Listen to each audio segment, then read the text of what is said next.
Good morning. I think we're going to get started. Dr. Permishwar usually does the introduction, so you're stuck with a second string today. So Dr. Patterson said he had over an hour's worth of talk about crying infants, so we're really excited about hearing that. With audio. Well, got Dr. Mark Patterson this morning. Those of you who don't know Mark, he's, I didn't even look to see how long you've been with Carilion now, but you've been with us 15 years. 15 years. And he comes from the flatlands in Missouri, wound his way up. He's one of our undergraduates with a PhD in biochemistry, for those of you who have a love of that, and then did his medical school up in Albany. He's MIT for his biochem. That's right. So UVA for residency. His path is I got to tease and tell the story. His path crossed mine a couple of times. The first time was when he was a resident. I was a medical student. I barely remember that one.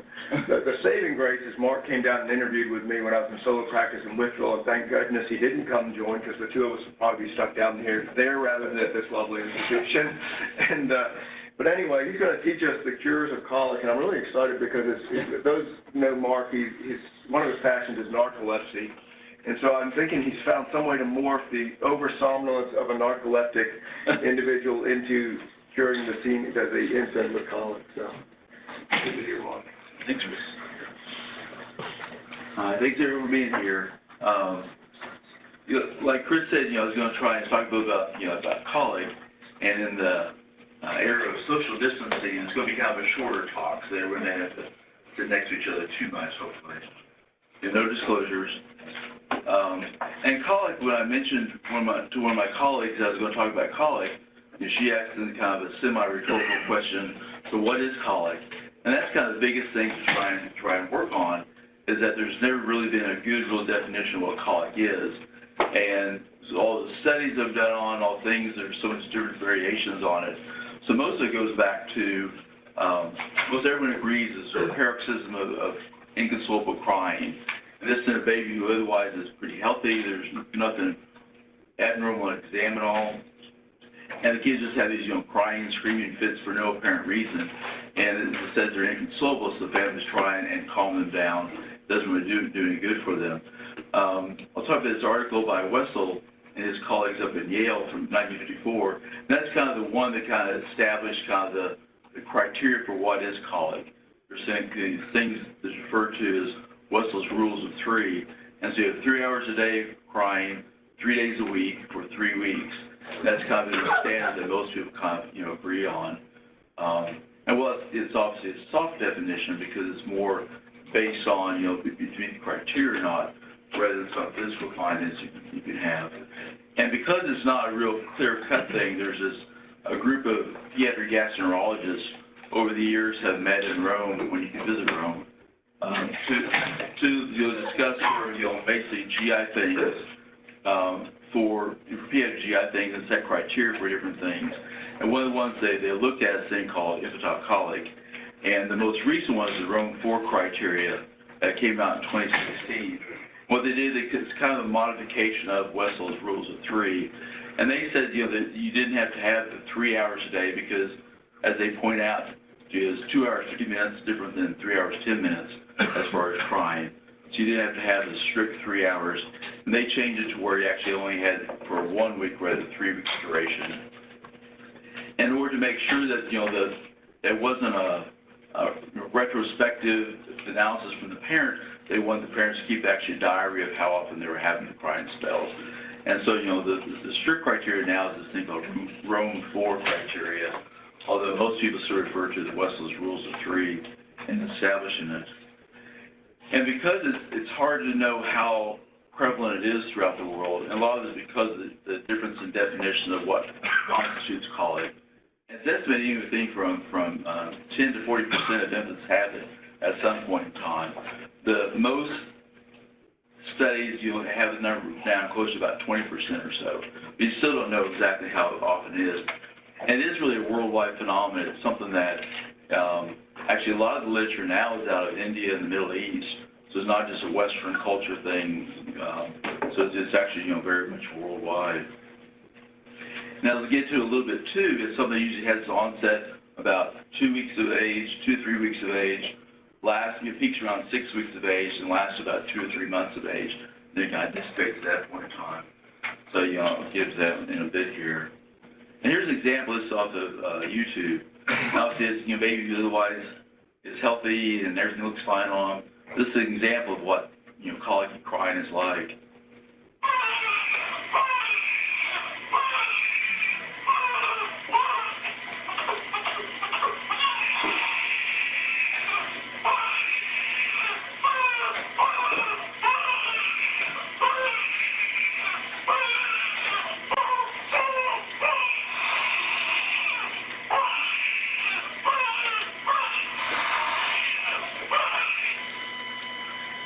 And being pediatricians, we're all very familiar with crying babies, so we hear it, all day long. And a lot of times you get a sense for why the baby's crying, what their needs are by listening to them, whether they're just bored, whether they're hungry, whether they're wet, or whether, something annoying. So you hear a baby crying like this, and clearly they're very agitated, they're very, they act like they're in agony. And so you have that kind of criteria, which sort of sets your nerves on edge somewhat. So you can only imagine if this is happening 3 hours a day, multiple days a week, week after week, how it can really sort of be upsetting for everyone involved.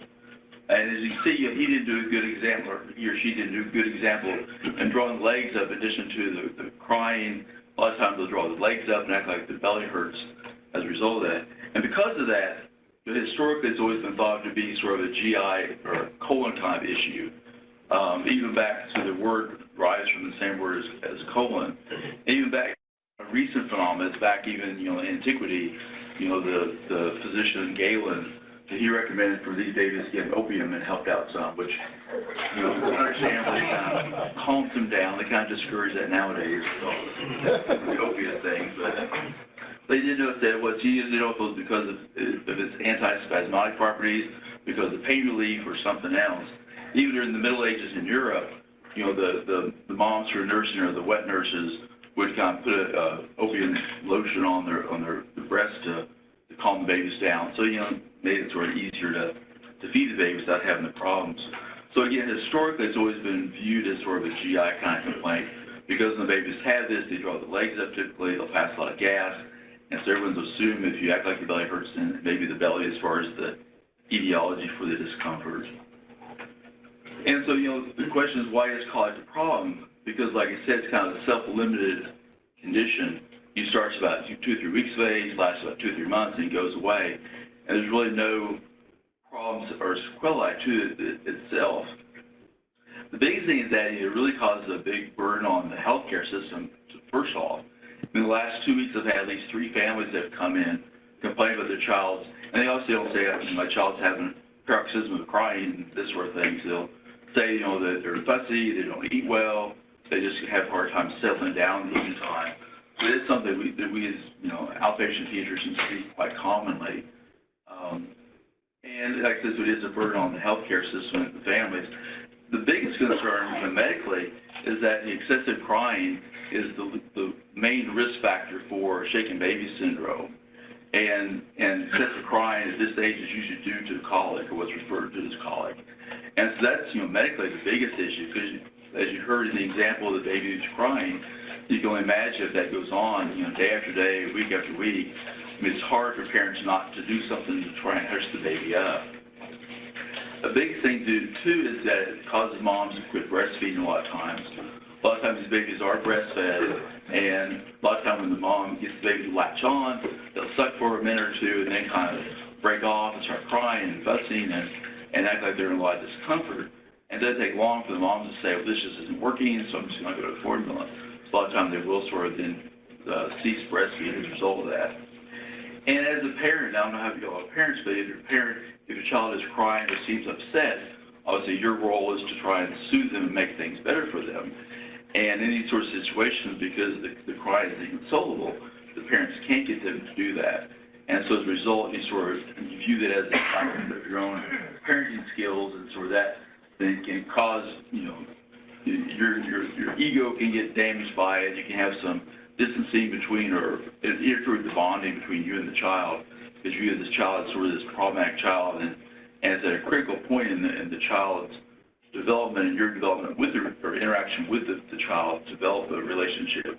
And so you can have an influence on that as well. But the shaken baby is the biggest concern for babies who are colicky. And I said that back in 1954, Dr. Wesley and his colleagues at Yale came out with this study, and it's still the one that's referred to, historically as the one that really sort of looked at things. And what they did in their article, they kind of looked at, studies that have been done previously, because it's the 1954, so mid-century. They looked back to the early 1900s, so 120 years ago, up to that age, that time, as far as what studies have been done to try and figure out what the etiology and treatment for colic is. So it's still one that's referred to, and basically any article you see on colic will refer to this article. And basically, as they said, paroxysmal fussing in infancy, sometimes called colic, kind of a fun title. But like I said, as they point out that, there's different terminology used for colic, which makes it tough to really do studies and compare things in the literature. So there's all these things: irritable crying, compulsive crying, without colic, and it can all be sort of, manifestation of the same condition. And like I said, they did, a literature review to try and see what was available knowledge-wise at that point in time. And the four big things they came up with in the studies, as of 1954, was this concept of congenital hypertonicity. And some of these babies just, I'll get into these things in a bit. There's these sort of more high-strung. They seem more hypertonic as their movements and how they respond to things, almost like an exaggerated moral reflex that persists. The idea of allergies, which is one that's still with us today. Immaturity of the intestinal system, because obviously when babies are born, everything's new and different, and so then you try and get used to how things process through the GI tract, and that because some babies have kind of relatively immature GI tracts, that was one of the theories, one of the things proposed. And parental influence. And the fact that, that obviously if you have a baby who's crying and fussing, that can influence the baby or vice versa. So the concept of congenital hypertonicity, some of these kids, just because their CNS, seem to play a role, and some of these kids just very much more sensitive to stimuli that otherwise would not affect other babies. And they just seem sort of any external stimuli or anything that kind of bother them a lot more because of that. And, the recommendation at the time was to give you the atropine or phenobarbital. So again, if you give that, the baby's calm right down. So, so that was kind of the knowledge at that time. And the idea of allergies, it's been 120 years since the allergy concept came along. And the thought is that in milk, there's some of these little molecules called proteins that seem to, when they're in the GI tract, they seem to undergo sort of, decompensation or to the processing, and that resulted in more gas and abdominal distension or intestinal distension that caused the symptoms that the kids exhibited. And the studies of that time, looked at, trying to modify the mom's diets, kind of what we still recommend nowadays too, as trying to eliminate things, either cabbage, the cabbage group of foods, real spicy foods, things like that to try and influence it and see if it had an effect. And the thing that they point out too is that, a lot of these times, at least in these early studies, that there seemed to be a correlation between hypersensitivities in moms who are atopic or had, sensitivities to things, and their kids tend to have more colic than other kids, although it hadn't been validated at the time, but that was kind of the thought at the time, that some of these moms could pass along some sort of hypersensitivity to their children. That's why they play a role. Again, the physiological immaturity of the intestines, because, obviously your babies, they have meconium in there, and nothing really goes along. When they're born, they start eating and feeding, and then everything moves through to the peristaltic waves, that some of these babies seem to be very sensitive to this. That kind of ties with the hypertonicity too, that these, internal stimuli that otherwise wouldn't bother kids very much seem to play a role in them. And they seem to focus on, the ileocecal valve area, that the small intestine hooks up with the large intestine in the right lower quadrant, that seems to cause babies. So a lot of them focus on that. As it's going through that valve, it seems to cause problems for the kids. And that was kind of one of the theories. And the other one, the parental influence. And, a lot of times, they comment that babies were first born, so they were new parents trying to figure out how to do things. And a lot of us have experience with first-time parents in the early phase, kind of questions and concerns they have. And they describe, these very tense and anxious parents. And it did have the insight to question whether chicken and the egg. Was the colicky baby was causing the parents to be tense, or the babies were receiving a tense parent and the colic had resolved. And some of the narratives they have, because this article from 1954, but it goes in all these different narratives, and some of the stressors that they mentioned for the parents were things that I'm sure they still exist today. We just don't think about it here in Southwest Roanoke. This one family that this 20-year-old mom has her first baby, and the dad and her mom, the mother-in-law, did not get along at all. They just hate each other. And the only way the mom and her mother could get together was at a bus stop. So, the grandmother could not come to the house whatsoever. So that was caused a lot of stress in the families. Another was a 20-year-old mother, too, who lived in a small house that they described, and 3 of her grandparents lived there, her parents lived there, a 2-year-old cousin lived there, and a 30-year-old uncle lived there. And the 30-year-old uncle was post-encephalitic, and so he just sat on the floor all day long and moaned and rocked back and forth. So it included a household that obviously has lots of interactions going on and very stressful situations. So these are the ones that are describing, which is a bit more stressful than most of us encounter in our social questioning these days. So like I said, those are the kind of the 4 theories at the time. In addition to review, he and his group looked at, mom, infant pairing and see what's going on, and they're up at Yale. This is actually a picture of the maternity ward at Yale. They don't have a date on, but probably about the same time the article came out. That's kind of was back in the good old days, I guess. And the big thing they point out, and they looked at maybe 68 infants, and it really sort of is interesting because, it's something that most of us kind of know because of this article probably, and I think it's important literature when they looked at it. It's not a continuum throughout the day. They actually see in the evening time is when colic is worse. It's usually about 5 p.m. to about 9 p.m. You have a little bump here in the morning, but other times it's kind of this strange pattern. A lot of times parents will report that they kind of know when it's going to come on. You can almost set your clock by when the baby's going to start, decompensate and start crying. So they're the ones who came up with this data to prove this kind of point. And the big thing is not clear why this is. I'll get into that a little bit later too.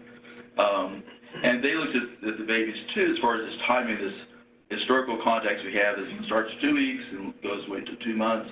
And they looked at 29 different infants.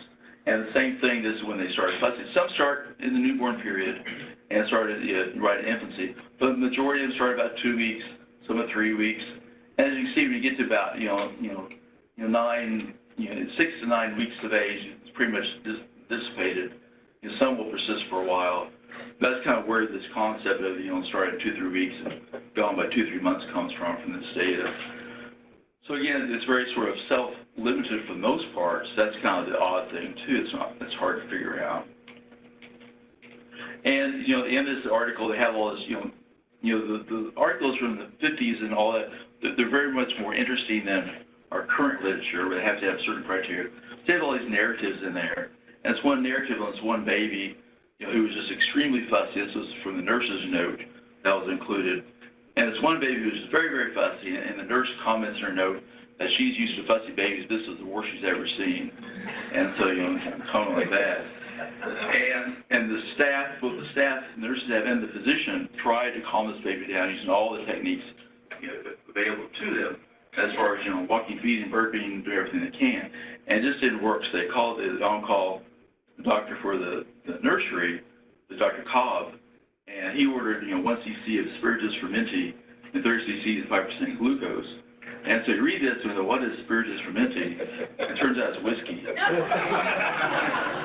So you put a little whiskey and some sugar water and give the kid, and that was kind of the standard prescription at that time in the nursery, which it would be difficult to order on Epic nowadays.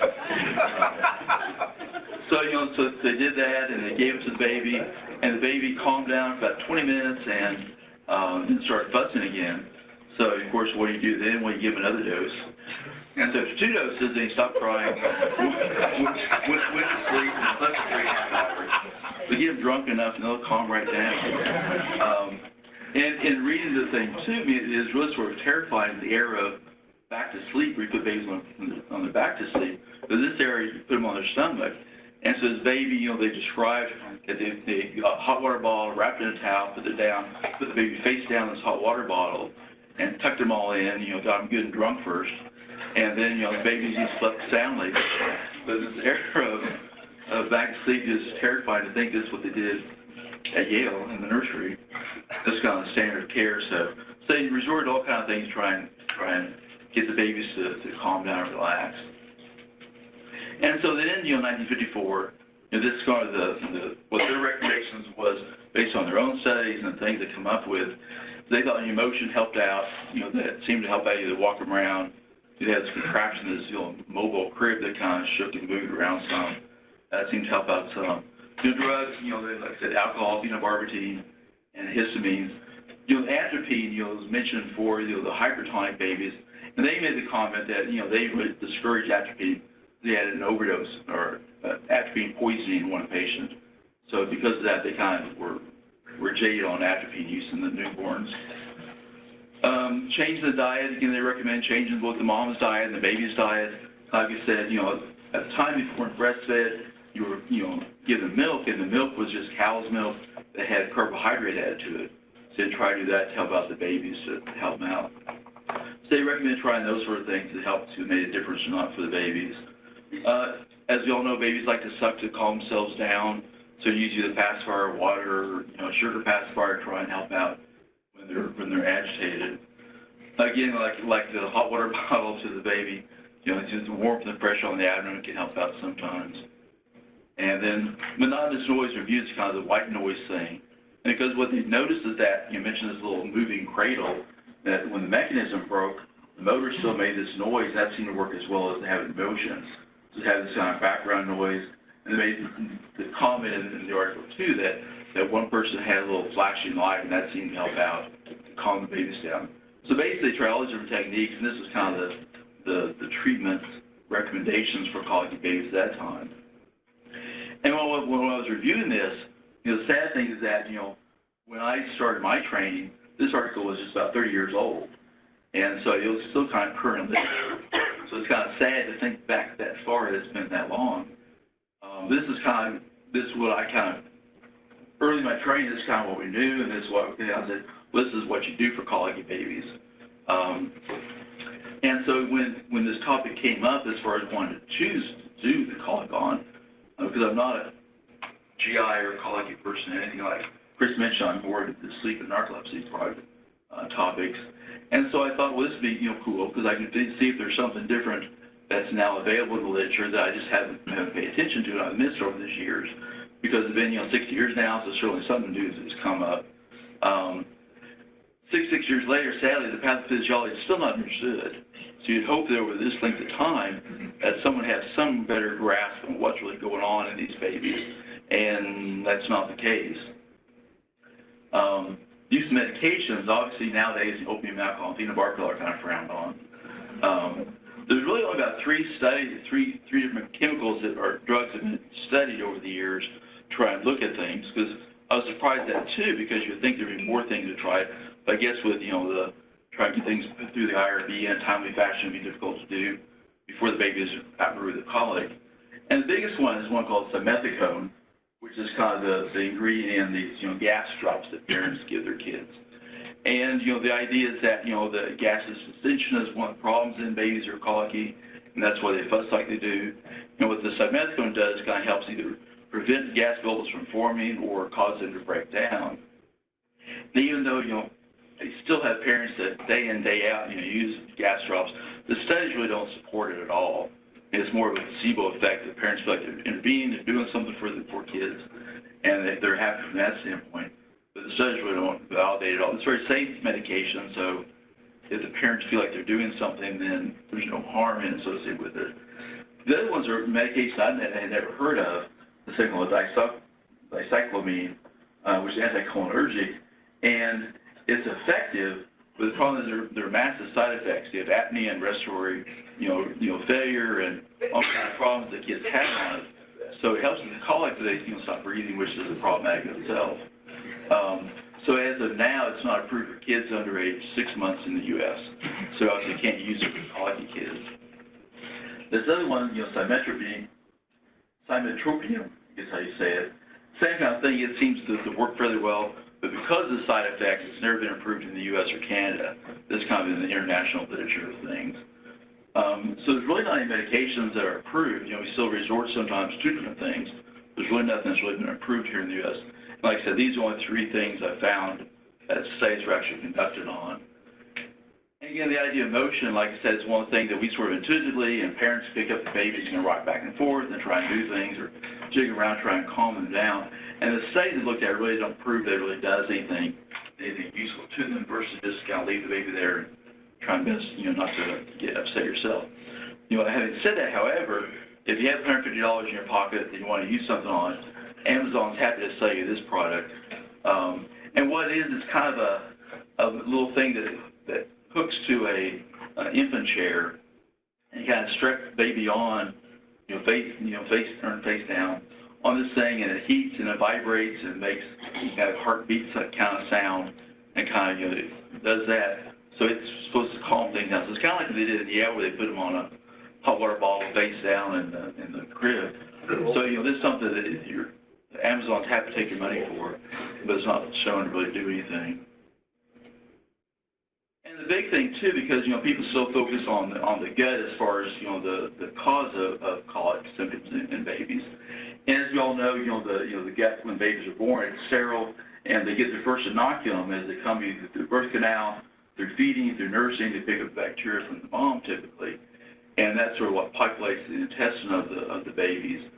And some of the studies that focus on the bacteria have shown that there seems to be some qualitative difference between the bacteria in colicky babies' guts and normal babies' guts.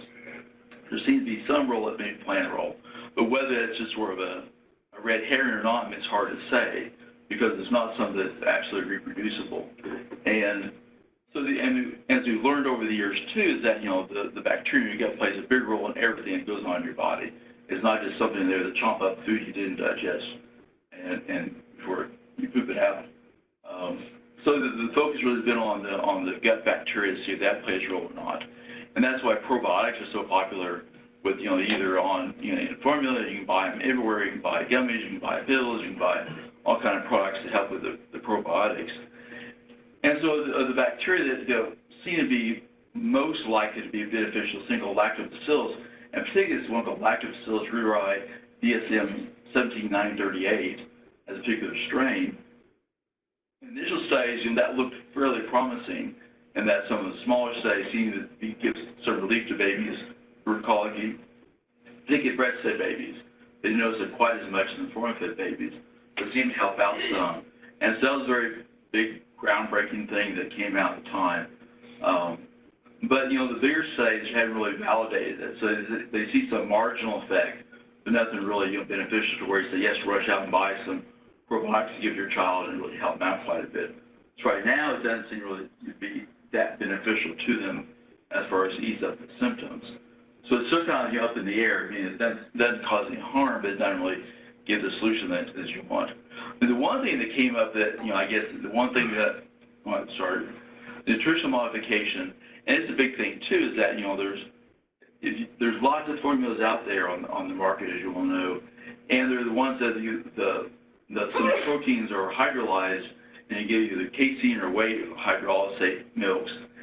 And, the idea ties in with the allergy theory that I mentioned, earlier back from 120 years ago. And I thought that some babies have some protein sensitivity, and because of that, they have the symptoms they exhibit in colic. And so the theory is that if you break down those protein molecules, your body doesn't recognize it as much, you don't get the allergic response or normally you would have. And so, the studies, opposed to what, the formula folks may say, the studies, say it's marginal at best, so it really doesn't seem to make a dramatic difference. And so the recommendation is that, if the baby's thriving, so if they're gaining weight well and they're doing fine otherwise, there's really no reason to switch to these hydrolysate formulas. And the idea, too, tied with the allergies, is that if allergic to cow protein, then maybe switch to soy, maybe that would help out as well. And that's not validated either. And the understanding is that if you're allergic to cow protein, you're probably going to get sensitized allergic to soy protein as well. So you just have a transient improvement. Plus, soy is a little harder to digest, and stools tend to be a little firmer, and because of that, the babies may have more peristaltic issues associated with that. And like I said, there's so many different formula brands out there that I have a hard time keeping track of them. They keep changing the names, the colors of the cans, and all kinds of things. So there's low lactose ones, because people always talk about lactose sensitivity, which is a real thing in older people. But a lot of times the parents say, well, I can't handle lactose, so clearly my baby can't either. But we as humans and mammals are designed to handle lactose. That's what's in breast milk. Because otherwise, if we had a problem with that, we wouldn't have survived as a species. And certainly humans and mammals in general tend to lose the ability to lose the lactase enzyme over time. But in infancy, it's really not that big of an issue. So these low lactose things really don't do very much. And the idea too is if you have high fiber, they'll help keep the stool soft, they'll make it easier to push things through. And those really are not been proven to be effective at all, at least as far as colic symptoms.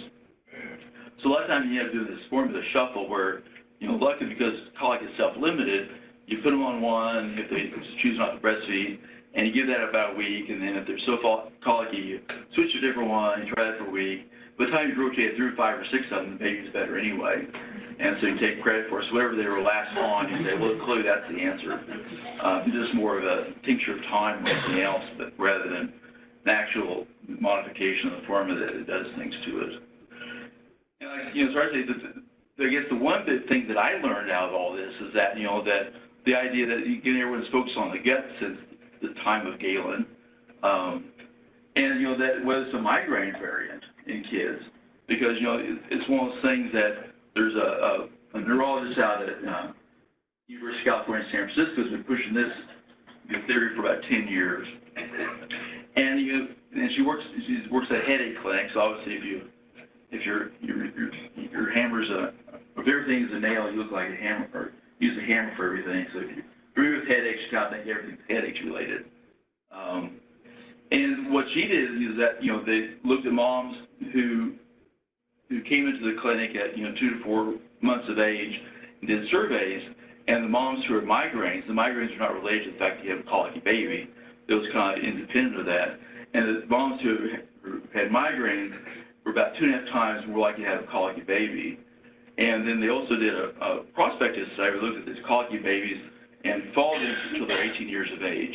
And there's about 2.5 times that these kids have migraines, not the ones with aura, the typical migraines, but the ones without aura. So there seems to be some correlation there. And so the issue is that, is this really a factor? So when these babies are crying and screaming, it's because really they're having migraines or genetics that predispose them to migraines. We know that migraines are pretty passed along genetically in families pretty tightly. So as you point out, if that's really the issue, then we're kind of doing the wrong approach. We're focusing on the gut. We need to focus more on some kind of migraine management. And to validate her point, this graph I showed you earlier, because if it really is a gut phenomenon, you really can't come up with a good mechanism to explain this daily variation in symptoms. But people who have migraines, usually if they're overly tired, they're overstimulated, they're sleep deprived, that can trigger migraines. And so these kids are coming out of this dark, relatively quiet environment, and they pop out, and suddenly they're in this bright light noise. It's fine where it goes up and says, what a cute baby you are, let's do things, let's dress you up and do stuff. And at the end of the day, they've kind of had it. And so you start acting colicky, and particularly when you get about 2 or 3 weeks of age, and you're aware of your environmental stimuli come in at you, and that you sort of can't handle anymore, so you act very cranky and fussy and colicky. So that's kind of the theory, because like I said, if it really was gut-related, you expect it to be pretty much continuing throughout the day. So that's the one piece of data that's been around for 60-some years that doesn't really fit with the gut criteria, but certainly would fit with some sort of migrainous pattern. Although you obviously can't ask the babies, you can't hold up a little scale of 0 to 10 on which one's you, and ask them what their pain level is.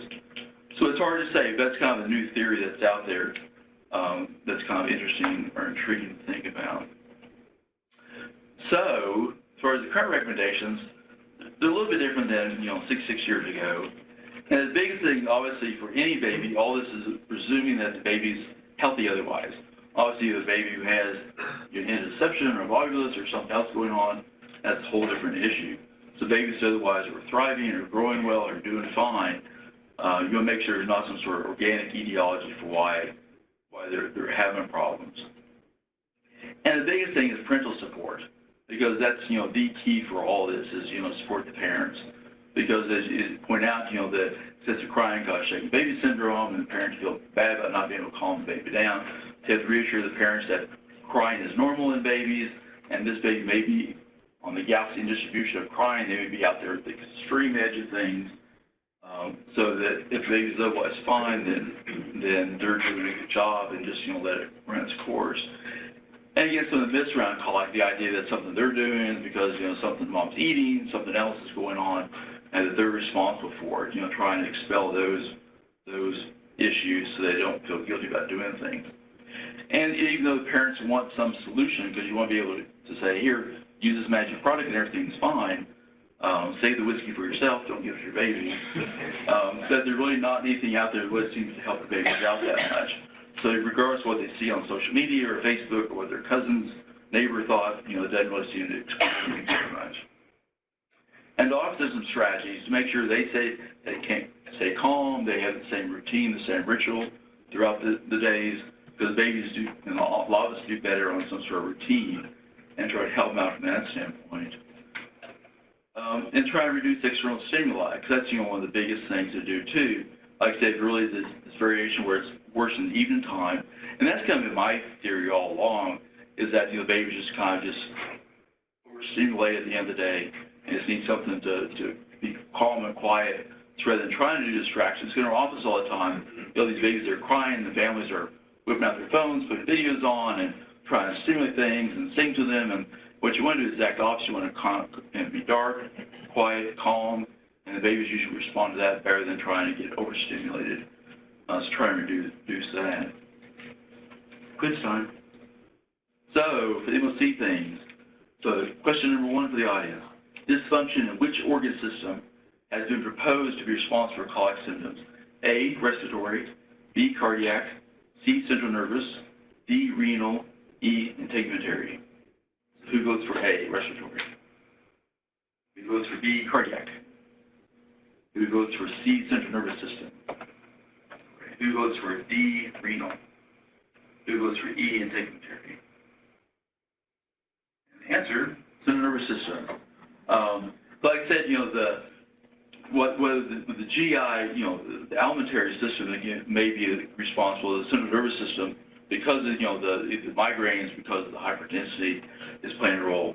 There really doesn't seem to be a relationship with respiratory, cardiac, or renal when it comes to that. And while some, as I mentioned, some of the moms are atopic, and they may have more colicky babies. The babies themselves don't seem to exhibit eczema or atopy at that age. And so question 2, parents of a 6-week-old breastfed girl report that she has cried for 2 to 3 hours every evening for a week. Her physical exam is normal. Of the following, the best initial management for the patient is A, administer a gastroesophageal reflux agent, B, administer a sedaging agent, C, administer an antispasmodic agent, D, switch from breast milk to hydrolysate formula, or E, reassurance to the parents that the crying is normal. So who goes for giving ranitidine or something like that, A? Who gives for doing a sedative agent like phenobarbital or good. Who goes for antispasmodic agent? Who wants to switch formula to I can never say that word, hydrolysate formula? And who wants to reassure the parents that crying is normal? Good answer. That's, like I said, the studies really don't validate any of the other things. The big thing we want to do is not anything to hurt the baby. Because, like I said, because some of these things have been proven to be detrimental to the children, so you don't want to do anything like that on them. And this, Janet Stewart, student, a pediatrician up at Johns Hopkins, and this, this kind of really sort of points upon it, and this is good for all things pediatrics. Tonight it was about it was in a review article she wrote on Colic, but really sort of anything pediatrics. The biggest thing we can do probably is provide an intensive ear empathy and encouragement to parents. Because we as physicians, we're kind of trained to do intervention. Do you have a baby, there's something wrong with them, or a child is wrong with them, get in there and fix it, make it all better, and then your job's done, you did a good job. And a lot of times, you know, for things like this sort of thing, that doesn't work, and that's not the approach you need to have. And you really need to just listen to the parents and be empathetic to them and sympathetic to them and offer support as best you can. So that was a good quote for all things pediatrics. And if it all works and everything settles down, you get this. So it's the same baby. And like you see there, again, it's sort of natural to do kind of this sway motion with little ones, and when you pick up a baby, that's kind of what you normally do. And even though you'll say, I'm not sure that motion really does anything for them, it's kind of what we as humans kind of normally do when you pick up a baby. Thanks. Questions? Nothing? The room looks like it's in peace. I just have a few comments. That was an excellent talk. Thank you. This is a hugely important topic for general pediatricians, as you know. Some other reasons, I really like your comment about child abuse, because this is the #1 cause for abusive head trauma. And if we think of child abuse prevention, when we have a fussy baby sitting down in the chair and talking to mom about crying, and I really like your thought of normalization of this. This is, we don't understand it. Grandma swears it's the belly, but Lord knows what it is. But normalizing it and not making it a medical problem is really important. Two other resources that I think are really important are the Happiest Baby on the Block, and then the Periods of Purple Crying. Both of those are programs that have been developed to try to address infant crying. Periods of Purple Crying is really trying to prevent child abuse. Happiest Baby on the Block is a little different, but both of those are crying techniques and normalizing it. So, but thanks again for this talk. Well, thanks. Appreciate your comments. But again, that's what's frustrating, because, like I said, it's sort of intuitive that your baby's crying, something's wrong, and you as the parent need to fix it. And when you can't, then what do you do? And the risk of doing something bad to the baby. And I'll tell these parents, that the baby's fine, and the biggest thing is make sure they're okay, and make sure they don't do something to the baby out of their frustration. And like I said, try and talk to them through that and make sure that they are okay in the first place. Okay. Just kind of comment, not so much a question, Carolion. I remember Bill Sloniker. He was one of the more mature pediatricians when I was a resident. And you talk about the different things we've done over the years. Thankfully, no, I never did do paregoric or OPC before. But certainly many different things. But I remember when I was a resident, we all laughed at Bill, because he'd have a colicky kid in the nursery, and he would tell the nurses to give him buttermilk. And the buttermilk they had at that point had live cultures in there. And so, while you demonstrated that it doesn't do anything, it was always funny that we were laughing at him, but maybe he had something going on to think about. And the real corollary or take-home message is, so as all these young learners reach their maturity, hopefully they won't laugh at the things we're doing as we fade out. It looks like you have to have gray hair to ask a question this morning. But one thing I thought about here, it'd be wise to maybe tell the mother in the nursery, or maybe the first postpartum visit, that if she has a personal history of migraines herself, that her infant has an increased risk of developing colic. Okay, that might tend to normalize it to some extent, and I wonder if it would even help maybe, with the abuse situation, especially if mother realizes, okay, I've got this migraine problem and maybe depression, anxiety, and therefore my infant may be more likely to have colic based on, something neurological as opposed to, their care or anything they might perceive like that. Right. That's a good idea. But I'm curious to see if in the future, if something comes out along that line, because migraines are obviously just by exclusion as far as you make the types of diagnosis of migraines, and if you obviously can't do that, I'm curious to see if something comes out along that line in the future. I have pretty limited gray hair, but I'm working on it. Comment, I just did a little back of the napkin math, and the 2 mLs of spiritus fermenting that the kid got is about equal to 44 mLs for an adult. So that's a shot. And that's what I thought was funny. It's funny is the wrong word, but at the first shot, didn't quite do as much. Give them a second shot. Quiet right down. You keep giving them until they quiet. And I'll agree. I don't have a whole lot of gray hair either, although I think my kid did give me some between weeks 2 and 12. I think being able to just level with parents that this is okay. And like you said, Dr. Patterson, one of the best things we can do, Mark, is tell them if your kid is to a point where you don't think you can keep them safe, the safest place for them is somewhere at and by themselves, because you cannot hurt them by letting them cry for 5 or 10 or 15 minutes. So if you need to go outside and make a walk behind the house or around the block, or call your mom or your best friend and cry to them, that is the best advice you can give a parent, because if they can walk away, it'll stop the visits we get in the ER. It'll stop the non-accidental traumas that we get in the PICU, because they don't know what else to do. And if they've got a great support system, awesome. And if they're doing it alone, giving them the reality that says your kid will still be fine when you walk back in that room, as long as you don't shake them. That conversation has to be had. And of course, no parent wants to think they would ever do that. But I had a pediatrician in my training tell me, listen, we were solo parents. We were both residents. We had high needs, colicky baby, developmental leaps, whatever you want to call them, first-time parents, right? You react to all of those things. They were like, we got to points where we were like, I don't know what else to do, and if I don't put them down, I might hurt them. And so that self-realization needs to be something that parents hear from us as general pediatricians. That's an important point, because like I said, you just get so frustrated, and like I said, if the babies are fine otherwise, crying is not going to do anything bad to them, and colic itself is not going to do anything bad to them. You make sure that you don't do something bad to them. Dr. Patterson, one message from Dr. Hart. He says, we know that formula protein intolerance is real, and there's a strong family history of this, as well as increased likelihood of formula intolerance in families of babies with eczema.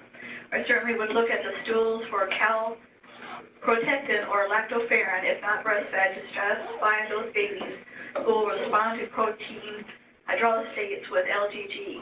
It can take some guesswork out of the randomization. Along that line, because, someone brought up the idea whether it's a marker for irritable bowel syndrome, and there are some studies that look at the calprotectin levels in stools of colic babies. Babies just colic, not ones who have eczema or have other sort of conditions. And at least the studies I saw, they didn't really show a difference between normal babies and colicky babies as far as calprotectin or other inflammatory markers. So for those babies that everything comes back normal, I agree completely with Dr. Hart, because I defer to him when it comes to GI things. The idea that there's something else behind, then sort of by definition they're not normal from the standpoint of that you have some sort of abnormality, and absolutely you would deal with it. But the colic deals more with babies who are otherwise, they check out completely fine, everything's normal, and there's really can't put an explanation for why they're having that. But I agree, if you have some sort of sensitivity, then absolutely it's a different case and different situation. And the hydrolytic formulas could be beneficial for them.